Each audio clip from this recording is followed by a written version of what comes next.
We've all heard the phrase, "don't tread on me." You've probably even seen it paired with a drawing of a coiled rattlesnake on a bumper sticker, or on somebody's t-shirt, or on a flag hoisted proudly on top of an RV. The origin of this phrase dates back to the American Revolution. It was coined by a continental general and politician named Christopher Gadsden as the idea of American independence was picking up steam in 1775. The segmentation of the snake on the original flag was made to represent the original colonies. With this image comes a clear message. On their own, they can't do much, but when formed together, they make a dangerous serpent. And if anyone was to trifle with that serpent, they would face the consequences. Together, the phrase and the snake were meant to be a statement against a tyrannical government, to tell the British that the colonies were ready to defend themselves if their land and liberties were infringed upon. It's not a threat of violence unless violence is done against the snake first. "Don't tread on me" is a warning that the snake will defend itself, not that it's looking for a fight. Founding Father Ben Franklin actually chose the rattlesnake as a symbol of the revolution because they don't attack without being provoked. They warn you very loudly to stay back, and if you don't listen, you'll absolutely regret it. So it was a promise. Leave us alone, and we'll leave you alone. Push us, and we'll push back. Over the course of 200 years, it has become a very common phrase in the American vernacular. But, as time has a habit of doing, its once very specific meaning has been mostly watered down. It's morphed to mean different things to different people. Sure, to people like me, the phrase is still cool and the message still relevant. And I'm not even talking about people who say the flag is like a alt-right hate symbol or something. I'm talking about people who fly the flag because they think it means, "I am never paying taxes again, ever. You'll have to shoot me first." Or, "Can you believe how much gasoline is? Let's shoot somebody." I drive an F-350 dually with a gigantic diesel stack in the back, and I will roll coal on every car on the road, even though I have never used the capabilities of that engine and never will, but I like to waste money to make myself feel better. That last one was for me, but you get the point. But every so often, even today, you'll come across a person who embodies the phrase, who uses it in the way that Gadsden and Franklin originally did, to take a stand against tyranny. It's rare, but in June of 2004, in Granby, Colorado, that's exactly what happened. One man, whose liberty and land had been tread on over and over, decided to tread back. Quite literally. So hello everybody, today we're talking about the story of the legendary KILLDOZER. KILLDOZER is a story I've known about for over a decade, and I've been very interested in it, and I've thought about covering it, but to be honest with you, a lot of the details are very different than what the public interpretation of the details might be. And I've always pushed it to the back burner, and then I thought, you know what? Let's cover it here. Let's talk about the story and why that day lives in such infamy and fame, and the discrepancies between the legend of the KILLDOZER and Marvin Haymeyer himself. And I will mention once again that the No Trace Club collection is available for a limited time, like a little over a week, at the link in the description at wendigoon.shop. Support the trees and support the channel, and I greatly appreciate it if you're interested. So if all that sounds interesting to you, then stick around after the ad as we talk about the true story of the KILLDOZER, for better or worse. On this channel, there's been several points you've heard me talk about AG1, because it's the one-stop shop for a lot of multivitamins, multi-minerals, and things I should be putting into my body throughout the day. Of course, when you're working out or staying active, there's other things you probably want to put into your body as well. So instead of juggling those as well, AG1 has made their one-stop shop even more one-er-and-stop shop-ish. Yeah. Thanks to today's sponsor, AG1 Pro. AG1 Pro gives you all of the benefits of AG1 Next Gen, along with extra things you need for your body, like creatine and additional ingredients to provide support for muscle preservation, as well as advanced gut health for less than $1 more per drink. I've talked a lot how I don't put the things into my body that my body needs. So with AG1 Next Gen, there was a bunch of things like vitamins and minerals that I was missing out on that I noticed after I started taking it. Well, much the same, if you live a healthy lifestyle and are exercising regularly, you probably notice some places that your nutrients are lacking. So AG1 Pro is the easy place to take care of your daily requirements and your workout requirements as well. By easy, I do mean easy, because despite over having 80 vitamins, minerals, probiotics, and whole food ingredients, it really is easy. So all you need is 12 ounces of water and a packet of AG1 Pro, and you're good to go. So if you're already getting the most out of your day, you might as well get the most out of your exercise. And if you're interested in getting in on AG1 Pro, then now's the perfect time. That's because if you head to my link in the description at drinkag1.com/Wendigang or scan the QR code, you'll get a Yeti AG1 Pro shaker bottle and your AG1 Pro welcome kit. That's right, a free shaker bottle in your welcome kit if you get in on it now.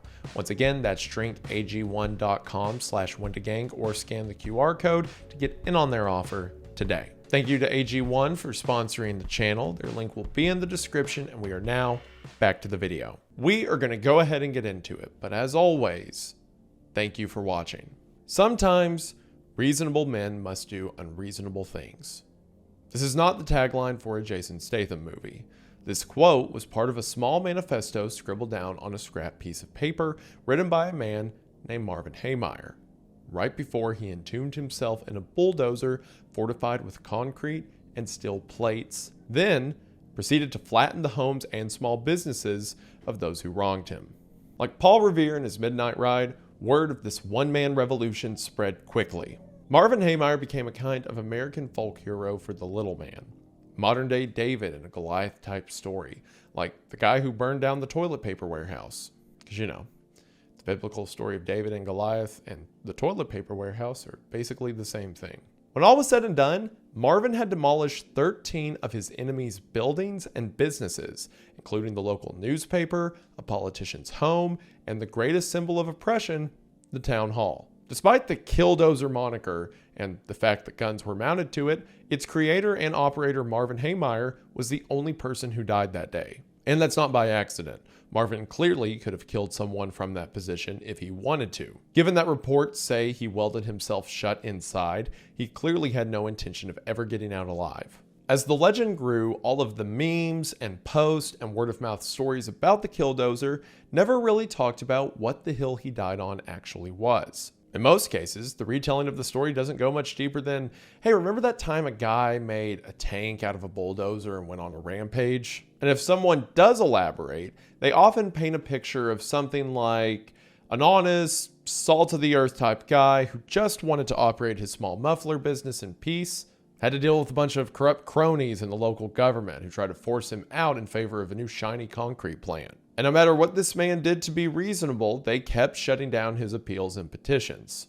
So rather than lose the family business, he had no choice than to go on a rampage. Shades of that are true, but it's definitely not the whole truth. The real story includes zoning issues and improper sewage lines and spiraling paranoia and probably some undiagnosed mental health issues.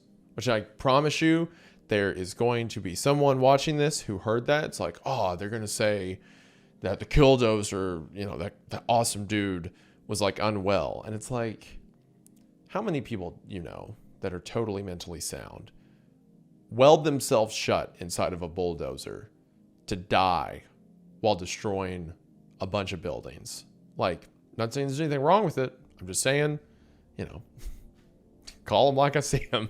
And a lot of the time, I feel like the KILLDOZER has become such a symbol for just being upset with the government or being upset that you're the little guy and these big either corporations or governments or people are taking advantage of you, that it's nice to think you could just go off the map whenever you wanted.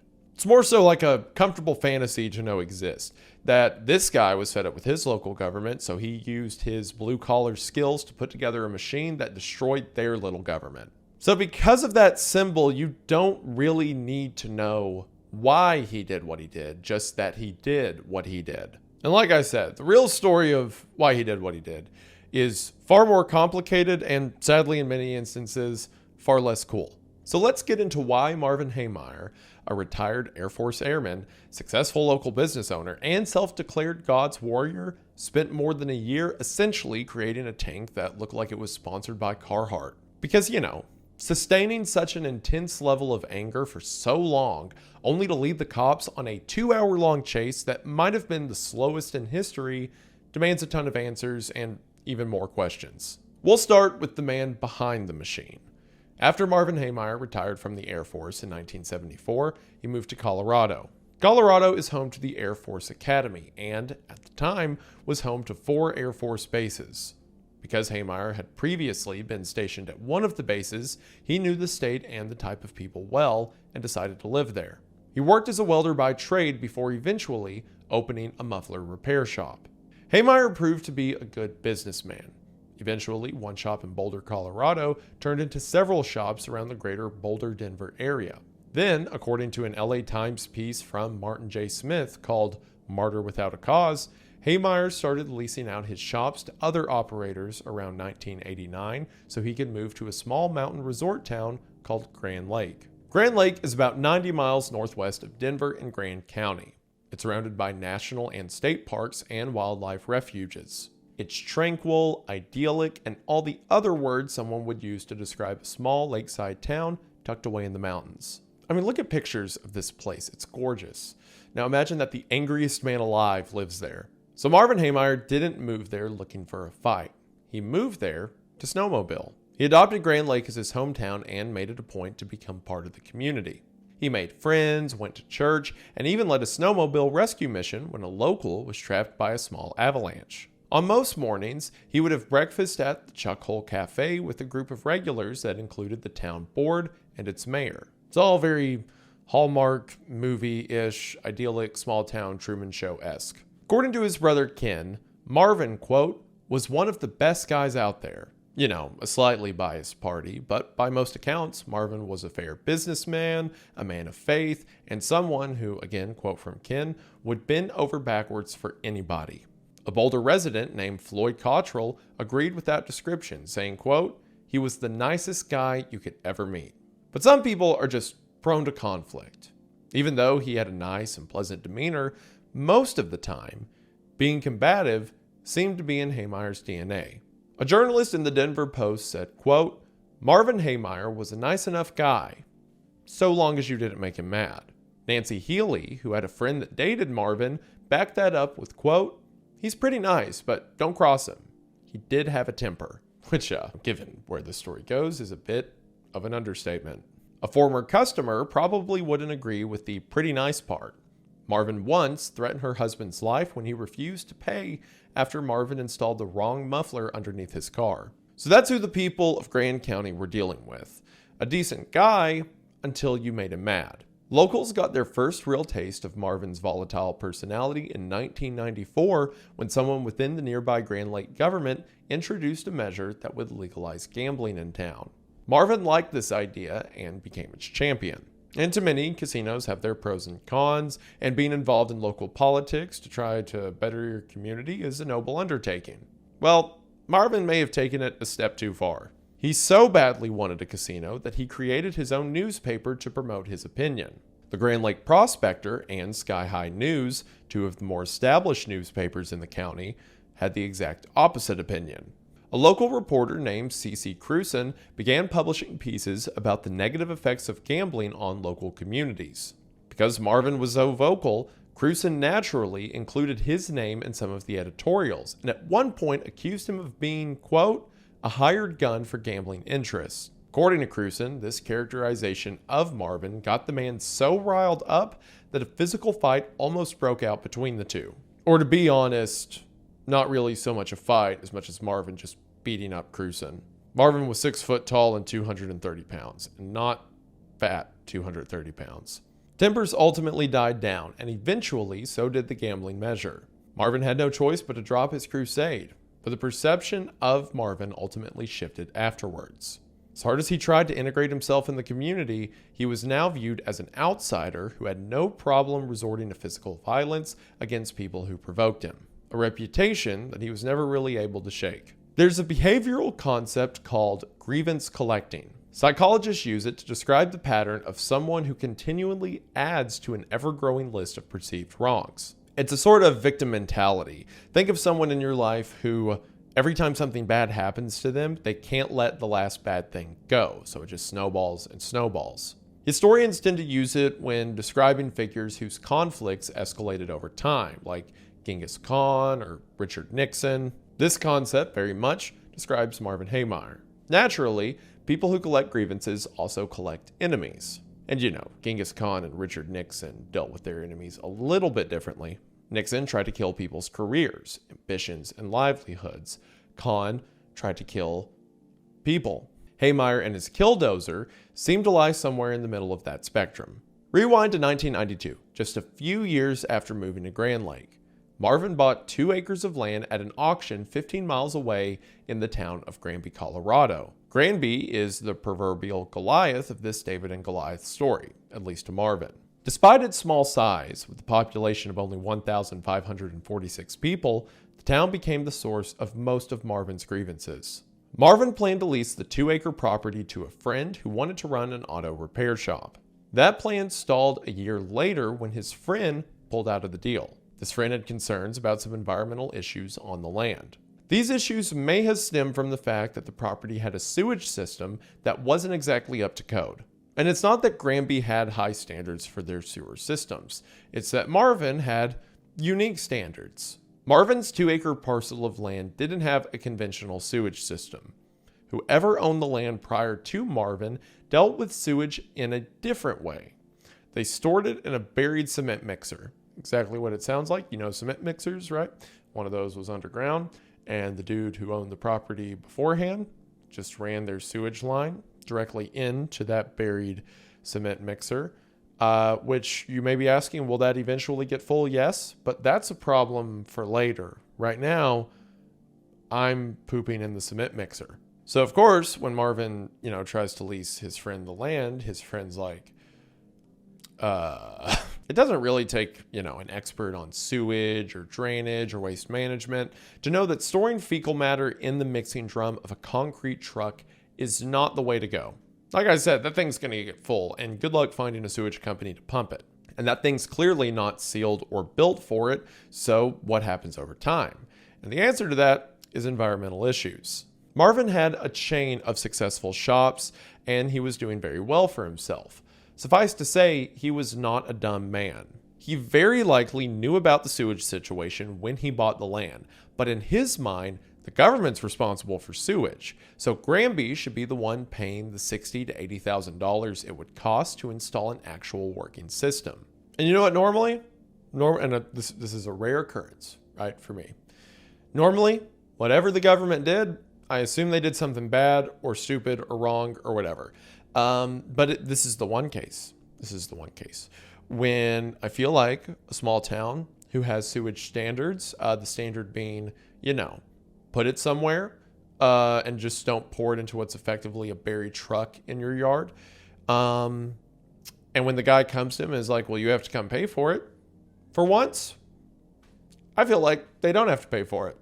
I feel like that you bought the property and you knew about that. And you know what? Maybe this one's on you for once. While not as visually vulgar, it's the environmental equivalent of going outside and dropping your pants and going to the bathroom on the sidewalk outside of your apartment. And when the apartment owner's like, hey, don't do that, you're like, buy me a toilet. Buy me a toilet and I won't do it. You got to put it in too. Buy me a toilet. When Marvin asked for a working system, Granby declined. Marvin called it extortion, but Granby didn't care. For Marvin, this was another straw on the camel's back. Without anyone to lease his land, Marvin decided to use it himself. He opened up his newest welding and muffler shop in 1993, Mountain View Muffler, and he ran it with the existing sewage situation. According to Patrick Brower, a local journalist who also wrote the book KILLDOZER, the true story of the Colorado bulldozer rampage, Marvin would brag about getting away scot-free while he dumped his waste directly into the irrigation ditch behind his property using a modified gasoline pump. So yeah, I guess the buried truck was getting full or was causing its own problems or whatever. So now he was just throwing his sewage directly into a water line. Kind of hard to see him as a salt of the earth guy when he's actually contaminating the earth with his poop. In a small town, telling one person is pretty much the same as shouting it from the rooftop. So Granby knew about it, but turned a blind eye to it. Brower said, quote, if anything, the facts point to a situation in which the government was too nice to Marvin, not too mean. But that treatment wouldn't last much longer, because in 1997, another local government issue came up that Marvin wanted to get involved in. Or more accurately, he had no choice but to get involved in. A family-owned concrete business was looking to expand. The Dochefs, owners and operators of Mountain Park Concrete, had been part of the Grand County community for a long time. They had been buying up the parcels of land around Marvin's shop so they could relocate their concrete batch plant there. Marvin, as you can imagine, took issue with this. The proposed plant would physically tower over his shop, which, with a name like Mountain View Muffler, was a problem. The Granby Town Board, however, was on board with Dochef's development. The plan had economic benefits. It would create jobs, increase tax revenue, and provide inexpensive access to concrete for a growing town. The board suggested that the Dochef family offered to buy Marvin's land. Marvin, however, still felt like an outsider, so he took this personally as if the town was trying to force him out. It's important to note here that the land wasn't zoned for industrial purposes. Anyone with the passing knowledge of local politics knows that zoning can be a charged word, and this turned out to be very much the case here. Marvin's land was in a district that was zoned for residential and light commercial purposes, basically meaning only homes or apartments and businesses that don't require a heavy footprint would be allowed in the area. You know, think of like your small town streets with coffee shops and doctor's offices and Pilates studios. Those are fine next to apartments and houses. However, industrial areas, things like scrap yards, chemical processing facilities, or say, I don't know, maybe a concrete batch plant, those would not be okay. That is, unless a town decides to reclassify the district or rezone it, which is exactly what the town board of Granby looked to do. Now, here's the thing with the KILLDOZER story, right? There are moments in the story where you can definitely get being angry. Like, in moments like this, I sympathize with Marvin, and I'm like, yeah, I'd be upset. Would I be so upset as to do the thing he did at the end? No. But I would be pretty angry about things like this, and this is a rightful thing to be upset about. But then you also read, and it's like he was throwing his poop into the ditch, and he was mad that he couldn't do that. So it's kind of a give and take sort of story. There's a message here. No one could fault Marvin for being upset. Rezoning isn't a simple process. It takes time and hearings and votes. If a town itself was not just willing but suggesting it, it could be seen as favoritism. And now Marvin has his muffler shop in this quiet little town, and then an area that, as far as he was concerned, was supposed to be for small businesses like himself, is now being bought up by a company that is going to build a plant so big it will cut off his Mountain View shop from the mountains. The Dochefs had a simple solution at first. They offered to buy Marvin's 2-acre parcel of land for $250,000. Now, Marvin had originally bought the land not that long ago for only $42,000. This was a pretty good profit that could definitely land him a new piece of land and probably some snowmobiles. And, maybe he could even afford a piece of land that, I don't know, had a sewer line. And it's not a one-to-one scenario, but even today, with the rate of inflation, a simple search for industrial or developmental land in Granby, Colorado, and this is at least according to LoopNet, shows that buyers can purchase close to 9 acres for $350,000. So the Dochef offer of $250,000 for 2 acres was pretty generous. I also want to earmark that every time I've heard this story, well, not every time, but a lot of the time when I hear this story mentioned like colloquially, there's kind of a rumor that gets passed around this was like Marvin's family shop or had been in his family for generations or whatever. And as discussed, no, he just started it not that long ago. I feel like people add the family tinge because it gives a bit more flavoring of like, the little guy protecting his family tradition and stuff like that against these big industrial types. But no, he just bought the land, and then this new company, rezoned or otherwise, offers to buy it for way above market price. However, shocker, Marvin turned it down, countering instead at $375,000. Then, while the Dochefs were considering the offer, Marvin upped his price to $450,000. Eventually, he raised his price to a deal that, all told, would equate to about $1 million. So, as you could imagine, the negotiations stalled. The Dochef family had no interest in paying that much for land they didn't really need. If anything, it was more out of generosity to Marvin to give him enough money with some bonus money to go somewhere else. Now, you may hear those dollar values getting thrown around and think, oh, was Marvin just being greedy? But not really. I don't think upping the money offer was ever about the money. If that was the case, he would have waited to hear back about the first high dollar offer. This prior negotiation is significant for two reasons. A, it established a history that shows these two parties were on very different pages, and more importantly, B, with this context, it shows that Marvin likely wasn't looking for a peaceful and easy resolution. He didn't want the money, he wanted another grievance addressed to defeat another enemy. And he got a formidable enemy in the Dochefs. They didn't relent. In fact, they moved forward with their efforts without the 2-acre parcel. And that's when Marvin launched his own anti-concrete campaign. Anti-concrete plant campaign. He obviously liked concrete, as would be apparent by the end of this story. Marvin's attorney, Peter Dietza, said that Marvin, quote, was concerned about the impact of the cement plant on the surrounding neighborhood. He also had, quote, legitimate concern about the effects the cement plant might have had on his business. The first thing he said about Marvin worrying that the cement plant would affect the neighborhood, I don't buy. Again, this is the guy with the sewage line that just goes like out the side of a hill. But the one about devaluing his land might have had some merit. The campaign started out as a grassroots effort. Marvin, quote, circulated petitions and went door to door to stoke public opinion against the plant. He wrote letters to the editor of the newspaper raising questions about the environmental safety of the proposed plant. According to Brower, the town of Granby didn't dismiss Marvin's concerns. In these situations, the local government is supposed to use local and state laws as well as common sense to decide what's best for the community. Sometimes that means preserving culture and community. This time, it meant leaning more towards business development. Most times, at least one of the parties doesn't think the ruling is fair, and oftentimes, it's both. The Granby Town Board did what they were supposed to do and conducted public hearings and something called a public zoning process.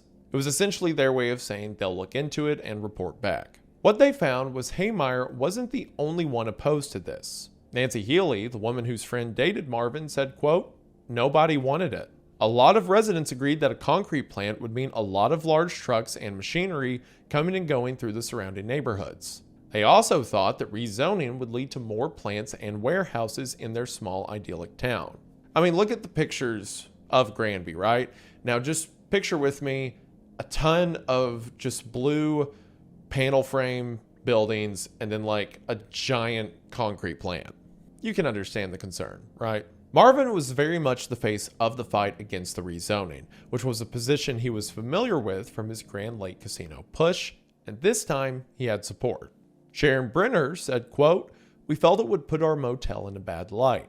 We felt it would hurt our business greatly. Brenner owned a local motel near Marvin's muffler shop. She was also the executive director of the Granby Chamber of Commerce. Casey Farrell, owner of Gamble's Hardware and Appliance Store, also gave his cautious support to Marvin. Farrell was a member of the town board, so Marvin had the right people on his side, at least in the beginning. There's a documentary about the KILLDOZER called Tread. In it, Farrell said that Marvin would bring up valid points to the board. He'd come in and say, well, what about dust, or this, or that, or whatever. We go, well, that makes sense to me. What do you think, Cody? Cody being a part of the Dochef family. But anytime Marvin made a point in a hearing, the Dochefs listened and either addressed it at that time or said they would address it when the time came. When Marvin appealed to the EPA, they paid to have a professional noise analysis conducted. As the hearings went on, Marvin felt the wind shifting, so Marvin shifted his talking points. His new argument was that the proposed plant would block the road to his muffler shop, not just obscure it, and not just get in the way, but physically block the road, preventing access to it. Brower covered all the hearings and interactions of this dispute when he was at Sky High News. He knew the land and proposal well and later said that the blocked road claim was, quote, simply flat out wrong. No one was ever going to restrict access to Marvin's muffler business, but it made for a good talking point. And I mean, I understand the town's doing all the stuff above the board, but also, I mean, let's be honest. If a government, I don't care if it's federal, state, or a small town like this, if they have someone supplying the money who can bring money in, then their favor is going to lie with them, and they're going to let that guy talk first. I'm completely sympathetic of Marvin wanting to keep them away from his business and not wanting more cronyism in the small town. So even if he's wrong about the concrete plant wouldn't technically cut off the road to his business, I am still on his side that he can be totally mad at it and say it might, and someone should do something about that. But to many of the townspeople, it became clear that Marvin wasn't trying to fix any issues. He just wanted to win. As the hearings drew to a close, Farrell flipped his vote. He viewed the Dochef's concrete plant as a better project than Marvin's already existing business, or at the very least, felt that negotiations had reached a point where the town would come out of this as the winners, and Marvin's crusade had been just the thing they needed to get it there. Farrell said, quote, "We really got a better deal for the town because of Marv complaining." The rest of the town board agreed. In the year 2000, Granby Planning Commissions and Board of Trustees signed off on rezoning the district. The plant had every right to move forward. And with that, the camel's back receives another straw. Tom Hale was the town manager at the time. After the board's decision, he said that everyone who opposed the plant, even up until the end, moved on. He also said that Marvin was the only one who couldn't. "We treated him fairly. We produced documents when he asked for them. We were polite whenever he came to town hall. Some people just see themselves as victims of government rather than participants in government. But in a democracy, you don't win all the time." Which, I don't like that. I don't like that. I don't like that guy. And I was being cautious of Marvin, but then after reading that, I don't like him. And you know what? This is how it always goes with these things. This is how it went for Ruby Ridge and Waco, and anytime there's like government overreach or whatever, stuff like that.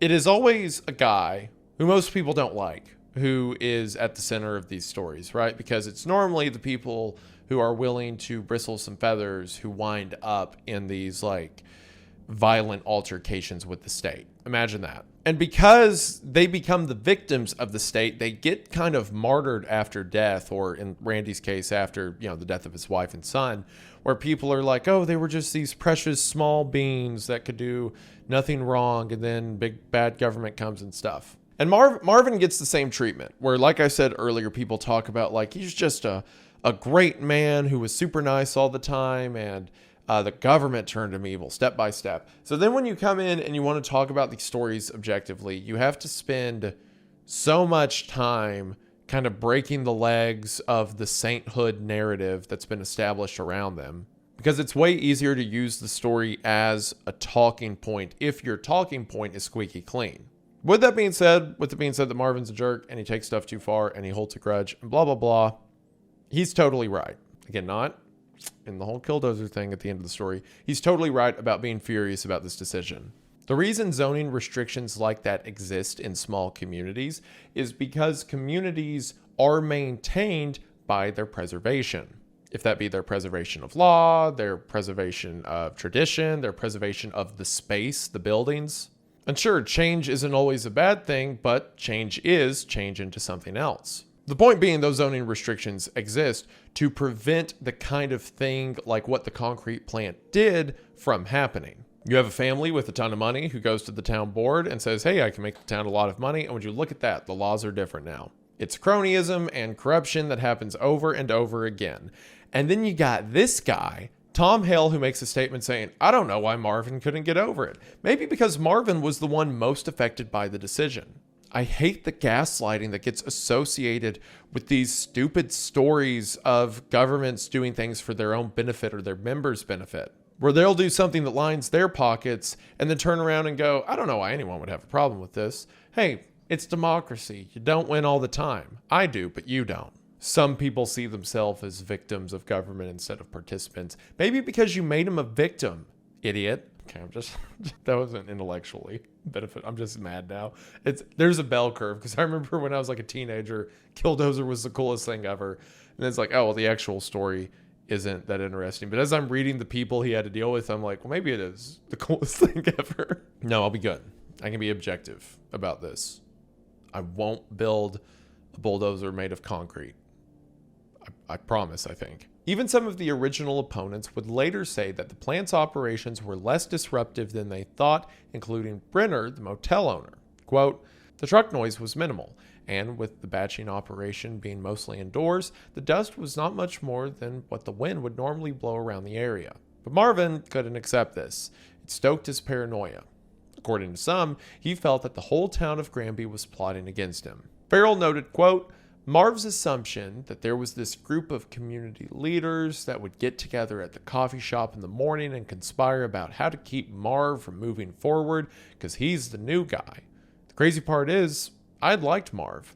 We did business together. Marvin was alone now, but he wouldn't give up. He wasn't going to let Granby tread on him. He turned to the legal system, suing the town board, accusing them of improper procedures. He also sued the Dochifs, or the Do-Chefs, as Marvin would start referring to them, which I gotta say, that's funny. All aside from the story, unrelated, that's a good zinger. The courts were willing to hear Marvin's case, but they weren't willing to stop the construction of the concrete plant while they did it. The presiding judge would not order an injunction. And this is where the sewage really starts to hit the fan for Marvin.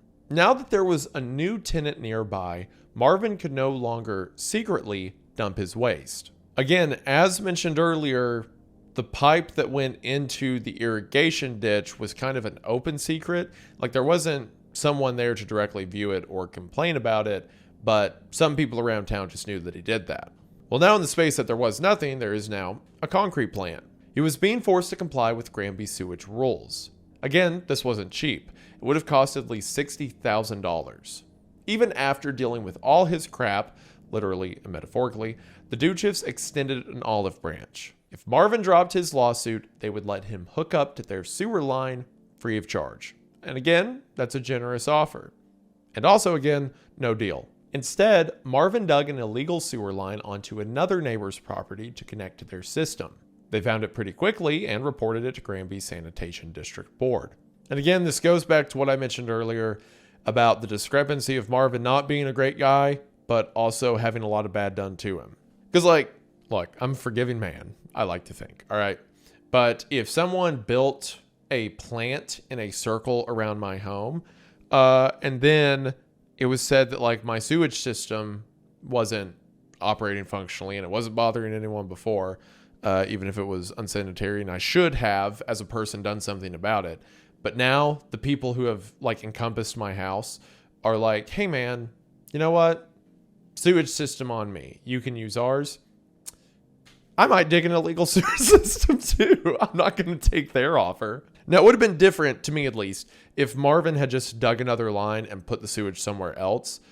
It's not cool to illegally jack into someone else's system, because now if you could cause damage to theirs and you could be contributing to more buildup and blah, blah, blah. So again, it's one of those situations where it's yeah, Marvin had something bad done to him. And he also wasn't the nicest guy. The two do not negate the other. The town was growing tired of Marvin and would no longer give him any grace. They fined him.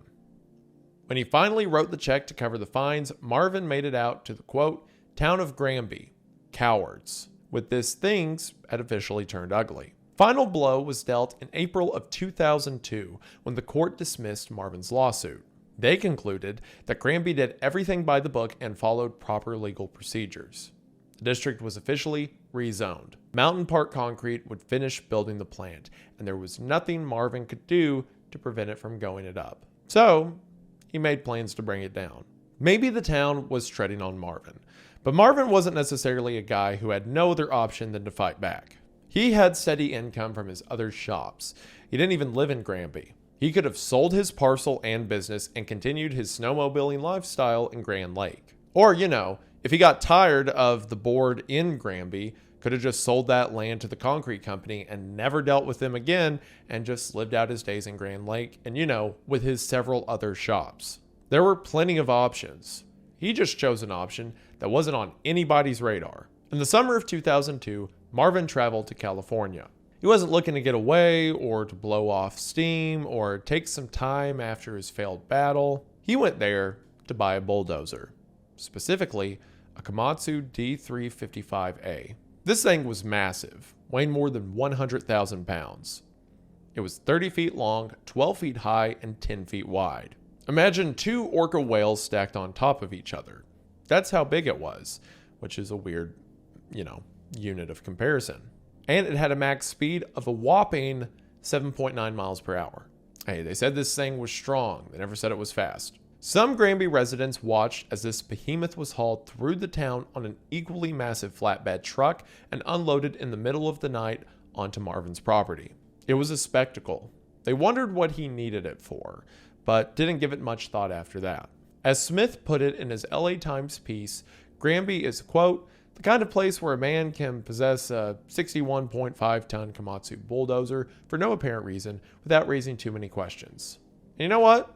If I buy a bulldozer, it's my money. It's between me, God, and probably the bank. Get your own. Why do you care about what I do with my bulldozer? I don't like the way that was phrased in the LA Times. Like, oh, it's the kind of place a guy can get a bulldozer. People don't ask questions. It's like, yeah, you mean God's country. You know, a place where people can actually do what they want. I'm sorry. In LA, do you have to like go get permission and like put a little kissy face from your county clerk on the back of a bulldozer? Yeah, I bet you can't even get a bulldozer in LA. I bet it costs like $1 billion. Try it. This is making me remember the old dude who had his tank taken by the government in the last video about Nazi art theft, and it's getting me even more fired up. I'm going to do it. If I keep getting mad, I will do it. Family members said he bought it to grade the entrance to his shop and maybe pick up the odd bulldozing job here and there. But none of that happened. Marvin parked it on the access road leading to his muffler shop, where it sat for more than a year with a for sale sign on it. There were no takers, and in hindsight, this was very unfortunate for the town. Marvin was a religious man, a member of the Christian Reformed Church. He took the lack of buyers as a sign from God, not to drop the price or maybe become a better, more patient and forgiving person who people actually liked and wanted to do business with. No, according to Brower's KILLDOZER book, Marvin took it as a sign that he was supposed to enact his vengeance on the town of Granby. But you know what? After that stupid comment from the guy who, the Hale dude, whatever he said, about, you don't win democracy every time. Maybe God was telling him to do it. Okay, all right. That's a little much. All right, dial it back. I take back C. I don't think God was telling him to kill himself in a bulldozer on immediate retrospect.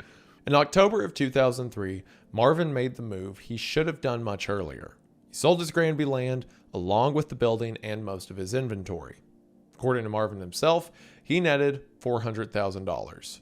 A nice chunk of cash that he could potentially take back to Grand Lake and live in relative peace. Marvin also got rid of his Grand Lake home. He gave the deed of the house to a friend. As it would turn out, he had no plans to return to it. Part of the deal for Marvin's muffler shop and land sale was that he got to lease back part of the building until he, quote, finished some work.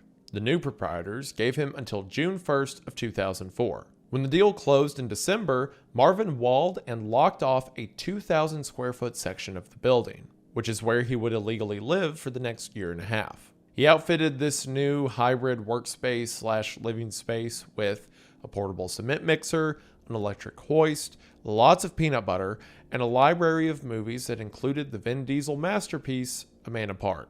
It's worth noting that this movie's tagline is "Nothing left to live for, everything to fight for." Tagline that really encapsulates Marvin during the last chapter of his life.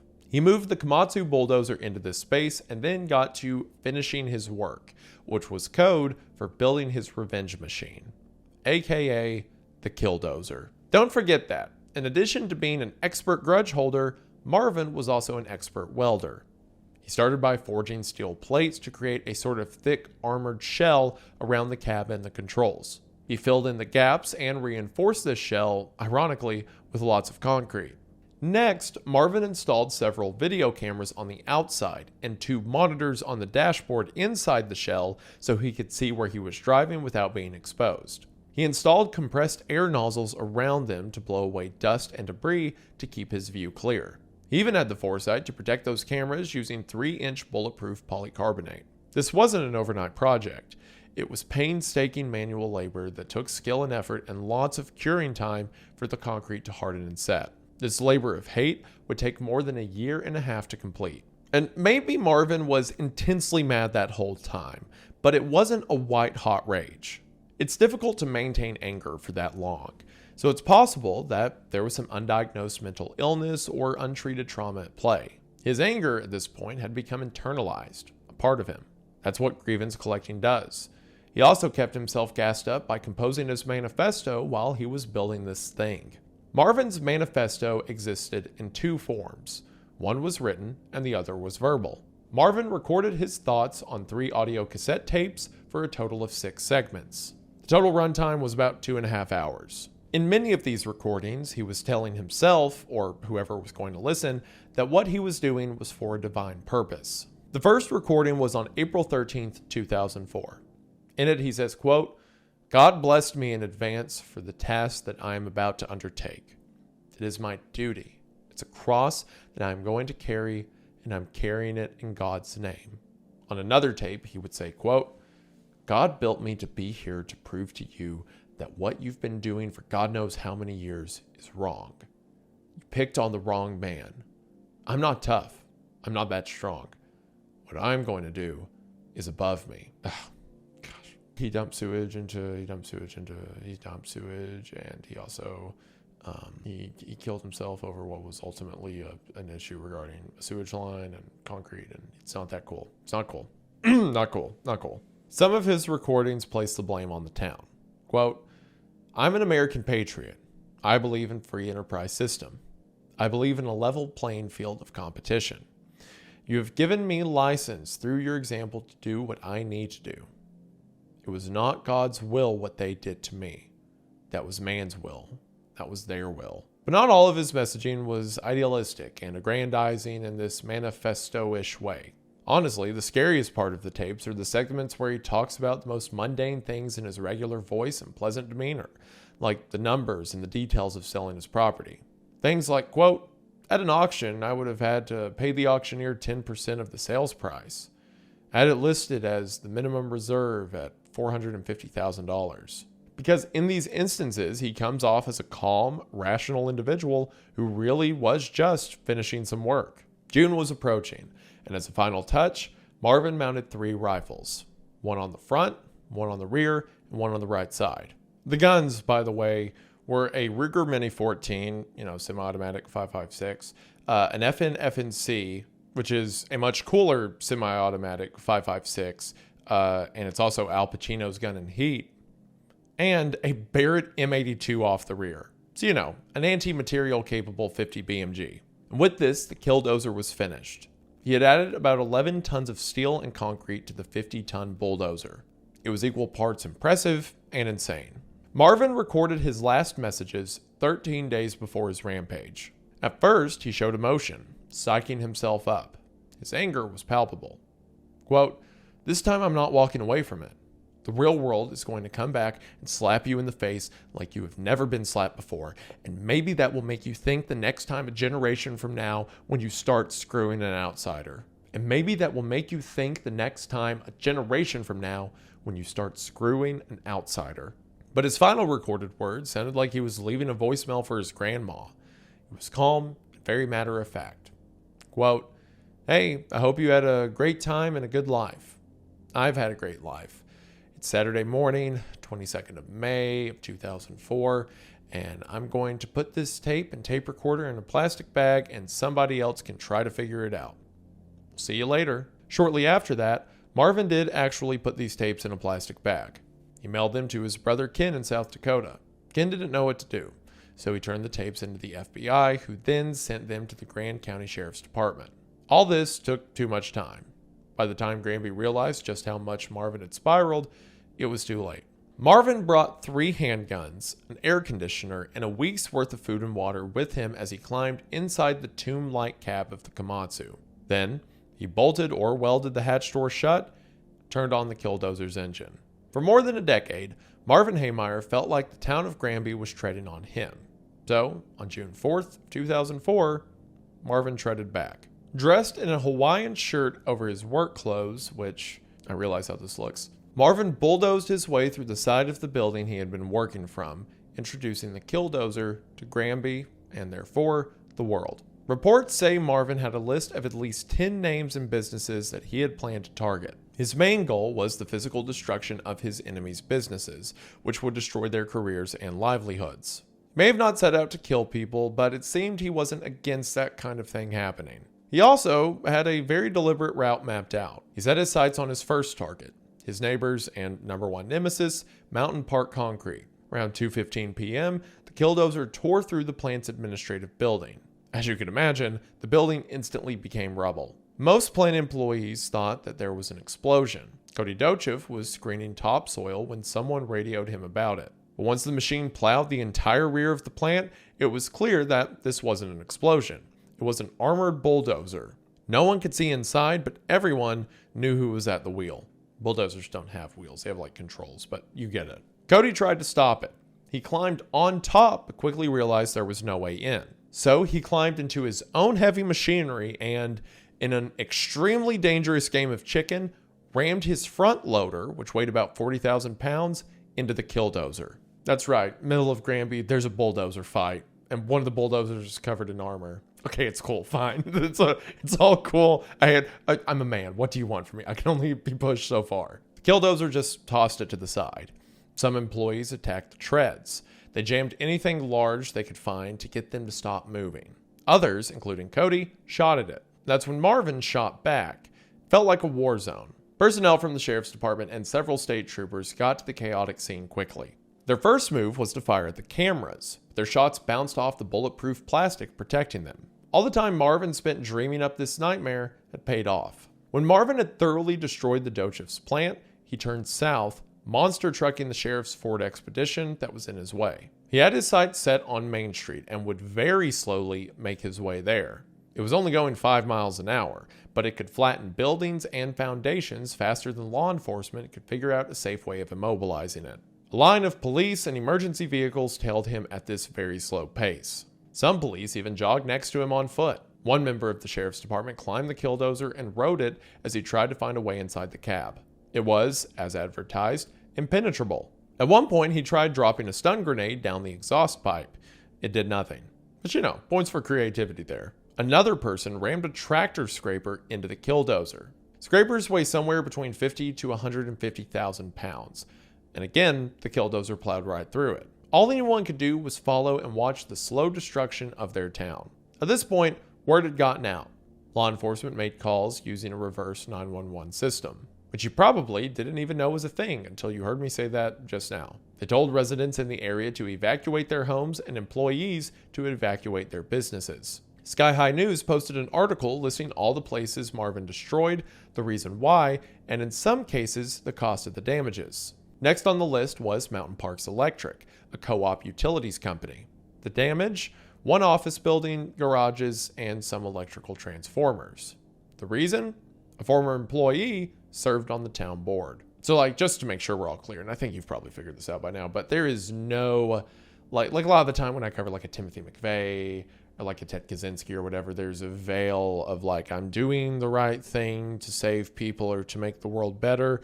There's none of that here. And I kind of appreciate Marvin for that. There's not even a semblance of there was that mention in the manifesto of maybe next time you won't be so mean, but that's just a tagline for him talking about his righteous mission from God and how God has given him the strength to do this. There's no oh, well, I regret the things I have to do, blah, blah, blah. Marvin doesn't regret them even a little bit. Granted, he didn't kill anyone, which is cool. One of the reasons that I can feel kind of cool about this whole story.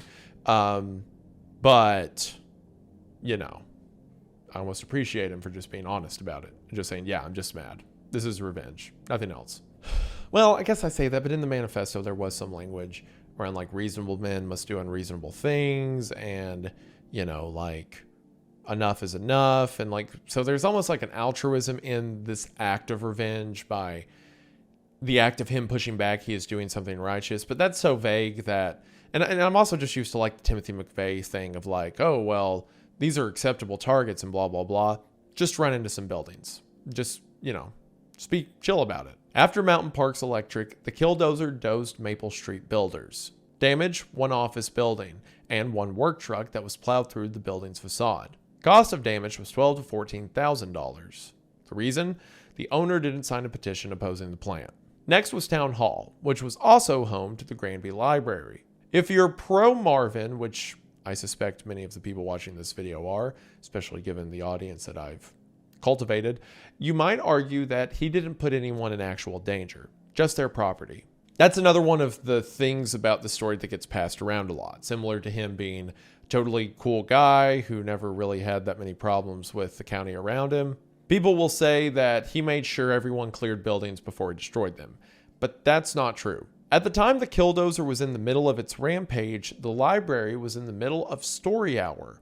Children's story hour. Thankfully, Town Hall and the library got the warning, and the librarian quickly escorted the kids out of the back door right before Marvin demolished it. It's mentioned no one died, but had it not been for an emergency service that Marvin, obviously didn't check to make sure was working, imagine the tragedy that could have happened. The damage? The entire Town Hall and library. The cost to rebuild was $3.2 million for Town Hall and another $4 million for the library. The Sky High News building was also leveled. Brower and another journalist were inside of it just moments before Marvin's KILLDOZER came through. The damage totaled $500,000, and his reason was obvious. Unfavorable news coverage that dated as far back as his casino campaign days. The victim hit hardest was probably Thelma Thompson, widow to former Granby Mayor Dick Thompson. KILLDOZER completely demolished her house. The reason was because the Thompson family, the mayor and his sons, never supported Marvin. It also didn't help that the mayor's brother was one of the cowards on the sanitation district board that tried to get him to properly dispose of his waste. About an hour had passed. Police had fired off nearly 200 rounds. Marvin had plowed through several more structures and he still wasn't done. He hit the Liberty Savings Bank, where someone in its corner office was on the zoning board. Then, Marvin drove to a propane storage yard near a senior housing complex. He fired his rifles at the propane tanks and nearby power transformers. A lot of people think that by shooting the propane tanks and the transformers, he was trying to cause a huge explosion. Maybe he thought there might be some explosion or it would ruin the electricity or power or whatever. But I feel like this guy was smart enough with tech. He knows that propane tanks don't make these huge fiery explosions like they do in movies, at least with regular ammo. So again, he's probably just breaking stuff. Or maybe there was a part of him that was oh, what if a propane tank explodes? That'd be cool. Marvin's final victim was Casey Farrell and his Gamble's hardware and appliance store. Farrell was the man who originally gave his cautious support to Marvin, which then turned to reluctant support and then to no support at all. After Marvin pushed through the front facade of the Gamble's building, the driver of that tractor scraper came back and blocked in the KILLDOZER from the back. It was a smart tactical move because Marvin had to continue pushing forward, but he didn't know that the building had a basement. The top floor couldn't support all 60 tons of the angry machine, and the KILLDOZER broke through the floor, trapping it. The radiator was busted, the engine was leaking, and the KILLDOZER was failing. Now, obviously, being in a subfloor with a machine that big, you're not getting it out. After 2 hours and 7 minutes, 13 demolished buildings, and an estimated $7 million worth of damage, Marvin's rampage was over. About a minute after the KILLDOZER's demise, Marvin Haymeyer met a demise of his own. SWAT was now on scene, and as they swarmed the machine, an officer approached the cab. Even through the thick steel and concrete armored shell, he heard a single gunshot. Marvin Haymeyer had ended his own life, and the treading was over. It took another 10 hours and a monstrous effort for the authorities to access the cab just to get to Marvin's body. 3 sets of explosives had failed to get the job done. The crew ended up using a specialized cutting torch for most of the night to open up the shell, and were able to move the air conditioning unit to pull Marvin's body out. Afterwards, the KILLDOZER was moved to a shop and taken apart, at least as much as was possible. The removed pieces were disposed of. Neither the town nor the authorities wanted to risk anyone stealing any parts for souvenirs or building a shrine to Marvin or his KILLDOZER, which is funny because that's exactly what a lot of people would do. But, the internet exists, and the internet doesn't need physical objects to enshrine someone into a legend. As the story spread, photos of the KILLDOZER went as viral as something could at the time. A lot of people held Marvin as a hero, someone to look up to, and it's easy to see why. At any given point, millions of Americans felt like they're being screwed over by the government, so millions of people could relate to him. And I say feels like they're being screwed over by the government. They are, most of the time, in some way. Even if you don't think you are, I promise you're just comfortable with it.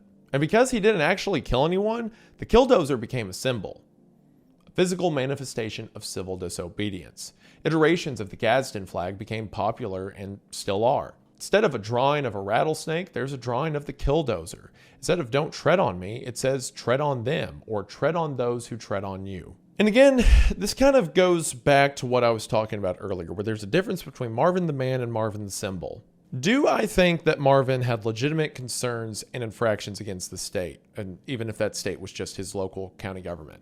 Absolutely. The rezoning to put a concrete plant around his business, absurd. I would have fought that thing in the courts with every dollar I had. You know, that wouldn't put my family and whatnot at jeopardy. I would be mad enough about it to do that.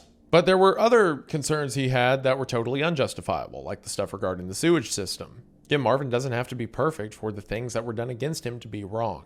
Because the idea of the KILLDOZER, the idea of someone fighting back when enough is finally enough, is universal. Yeah, I think it's stupid to end your life over what's ultimately one of your 8 muffler shops. Regardless of what they do to rezone and to make me annoyed with the town, I would just leave the town before I lost my life over proving a point. But because of so many people who put up with so many stupid things the state does every day, it's understandable why a lot of people looked at the KILLDOZER and saw something to look up to. What's funny is, by following the natural progression and putting the KILLDOZER on this makeshift Gadsden flag, it almost creates the opposite of the original intention that Franklin and Gadsden had. Largely, the Founding Fathers didn't want to be the aggressors. They actually wanted peace, but they also wanted their rights. They only fought back when they were provoked. And sure, you could argue yes or no that that is Marvin's case. They destroy his business, so he destroys their business. Personally, I think that the conversation would be a lot different had, say, children died in the library. I don't think then there would really be a debate on Marvin's reaction. I think we'd all agree that he was an evil person. But because, convenient for his reputation, he didn't kill anyone, now the conversation is kind of an eye for an eye. Did he do something that was justified based on what was done to him? Where more so my issue lies in the taking of one's own life for the sake of that message, of the sake of destroying what's ultimately just brick and mortar. But sure, you could view the KILLDOZER as the original meaning of the Gadsden flag. He was tread on, so the snake bit back. Whereas putting the KILLDOZER on flags and saying tread on them is a little too proactive.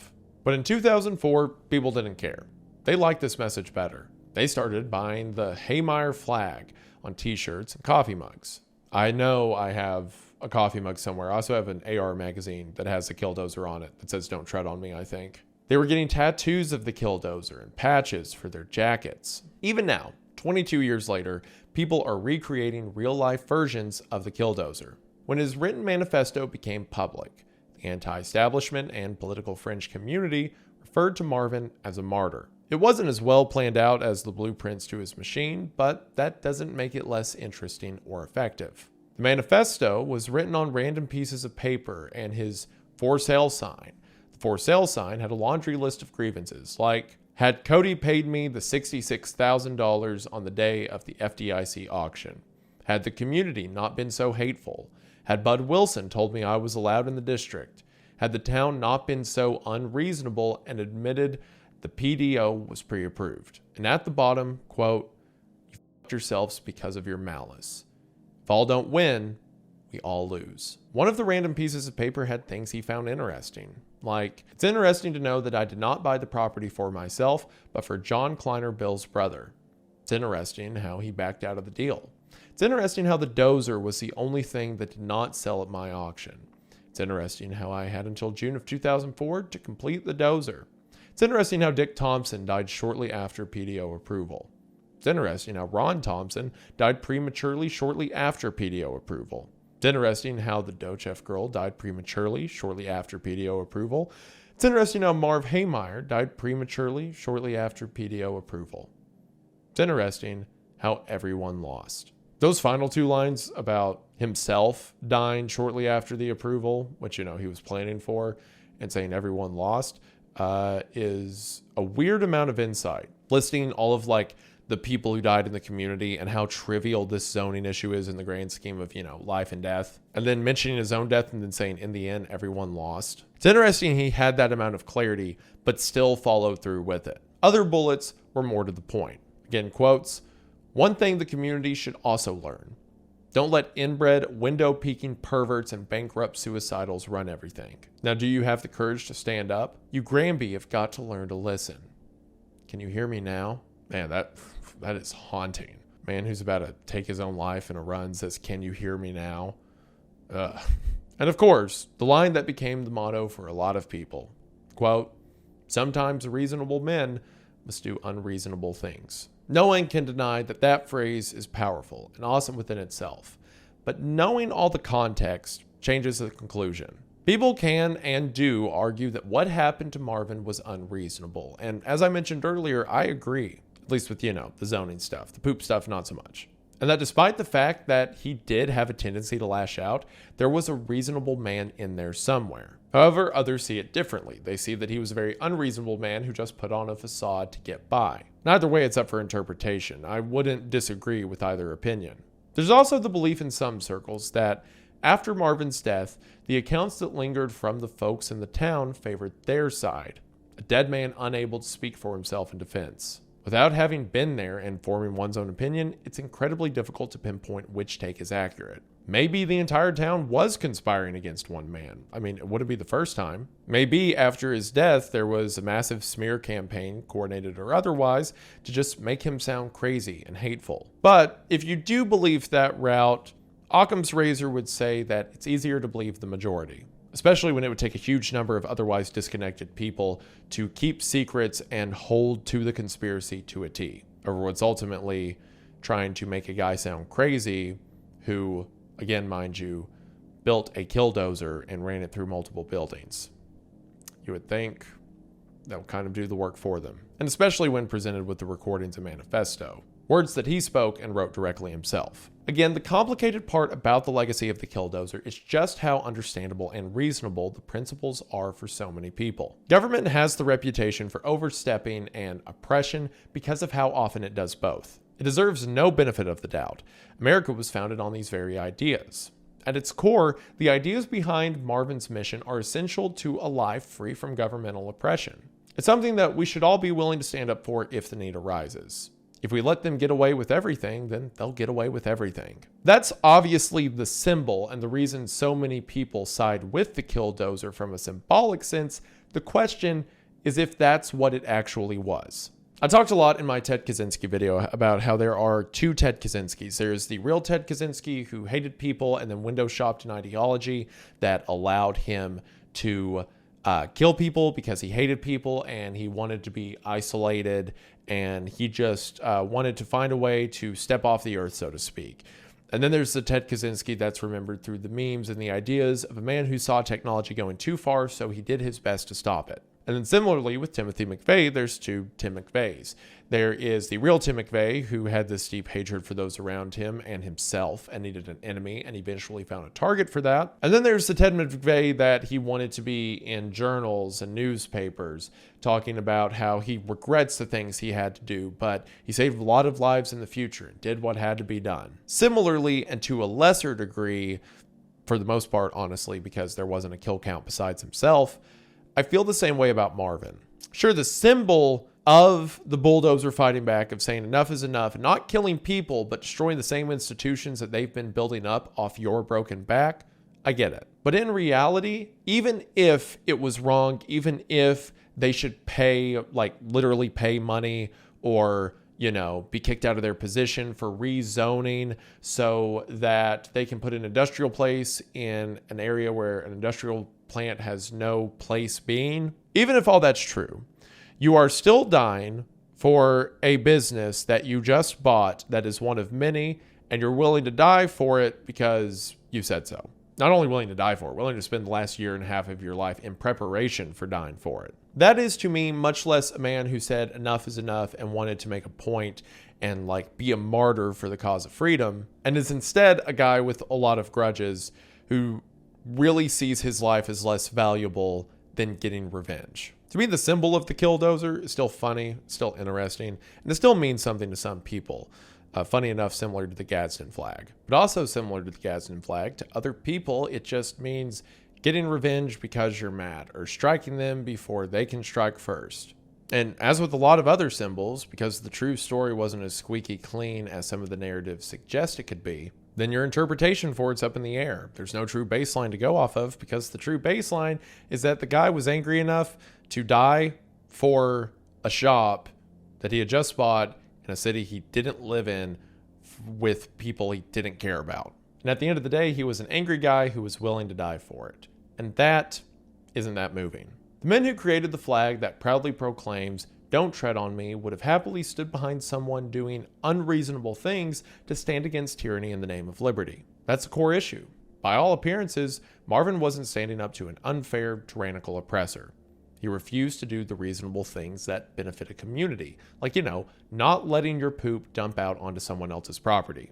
In the end, Marvin wasn't really standing up for all of us by taking a philosophical stand that resonates across time and situation. And while it's important that governments, regardless of size, know that their people won't be bullied into submission, that message doesn't really land when carried out by someone who believes that they're on a mission sanctioned by God to settle their own personal vendettas. And at the end of the day, regardless of how you slice it, Marvin was really just a man standing up for himself. And it just so happens that the thing he used to stand up for himself ended up towering over him in the process. Because again, I gotta admit, the KILLDOZER is objectively really cool. Not supporting what he did with it, just a KILLDOZER is cool. Again, I'm a man. I don't know what you want from me. And that should do it, finally, for the story of the KILLDOZER. Like I said, I remember hearing about this, and I bought I still have them somewhere, a bunch of KILLDOZER t-shirts and merch, just because I thought it was so neat. And then again, the story that would get shared around is yeah, this guy they were going to take his property, and he was just an upstanding guy, and he made sure everyone was safe before he did it, and that's all really cool. And then you read it, and it's just disappointing because it's well, yeah, I guess a guy who would be willing to die, for a business probably wasn't the most mentally sound, altruistic person. Crazy, I know. But let me know in the comments what you think. Do you think that Marvin was justified? Do you think that he was just a selfish guy who wanted to lash out? Or do you think it's somewhere in the middle? I've made my opinions pretty apparent throughout the course of the video, but let me know yours because I'm always too stupid to be right. I said that wrong. I said the same. I said it wrong. I meant I am too smart to know I'm always right. What did I say? I'm too stupid to be right. It's not even close. I'm smart. That's not even the saying either. What is the saying? I'm smart. I'm never dumb enough to think I'm right all the time. What? You get it. What am I? Okay. It's so late. Thank you all for watching the video. New uploads Mondays at noon. Apologies for the schedule being so sporadic lately, and we skipped last week to try to catch back up. So hopefully this came out at the right time. Like I said, get in on the No Trace Club collection for the next week and a half or so at the link in the description, wendigoon.shop. New videos on Wendigoon and Wendiglitch, maybe at some point, we'll see. And all in all, I believe that should do it for now, but before I go, I just want to say thank you for watching. I hope that you enjoyed, and I'll see you in the next one. Bye!